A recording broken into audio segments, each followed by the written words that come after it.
Once upon a time, in the blazing sun of ancient Egypt, an entire nation of Israelites was trapped in the bonds of slavery.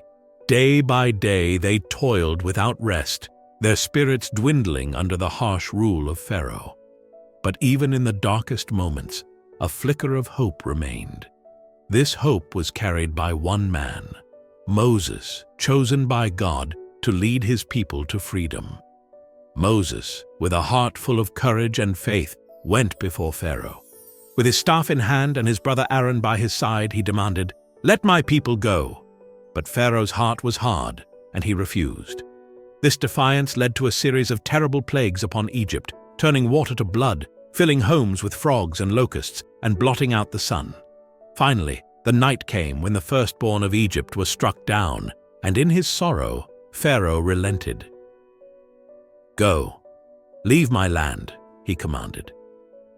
The Israelites packed up their sparse belongings and set off into the desert, relieved but uncertain of the road ahead. Their journey was guided by a pillar of cloud by day and a pillar of fire by night, a testament to God's presence among them. Despite the divine guidance, there were moments of fear and doubt. They arrived at the shore of the Red Sea, the water seeming like an impassable barrier. To their horror, they realized Pharaoh had changed his mind. Chariots thundered towards them.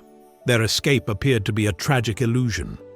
The people cried out in terror, blaming Moses for leading them to a dead end. But Moses stood firm, his eyes lifted towards the divine. "Do not be afraid. Stand still and see the salvation of the Lord." With these words, he stretched out his hand over the waters. A mighty wind howled, and the waters began to churn.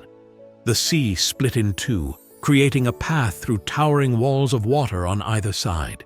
The ground beneath was dry, a path laid by the hand of God. The Israelites, their fear turning to awe, rushed forward, crossing the vast seabed under the watchful eyes of Moses. The journey was not without its peril. Every step was a dance between faith and fear, distrust and trust. Pharaoh's army, relentless and fierce, pursued them into the parted sea. However, when the last of the Israelites had reached the safety of the far shore, Moses stretched his hand once again over the waters. The wind ceased, and the walls of water came crashing down, engulfing the Egyptian chariots and horsemen in a tumultuous wave. The sea returned to its place, calm and undisturbed, leaving no trace of the pursuing army.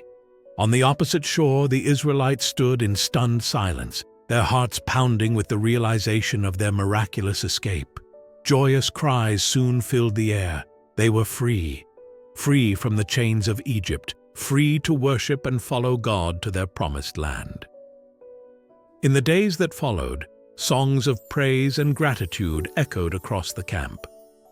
Miriam, Moses' sister, took up a tambourine, leading the women in a dance of joy. Their voices rose in unison, singing of God's mighty deeds and unfailing love. In this moment, the Israelites knew that their journey was far from over. Yet, with faith in their hearts and God's guidance before them, they stepped into their future, ready to face whatever lay ahead.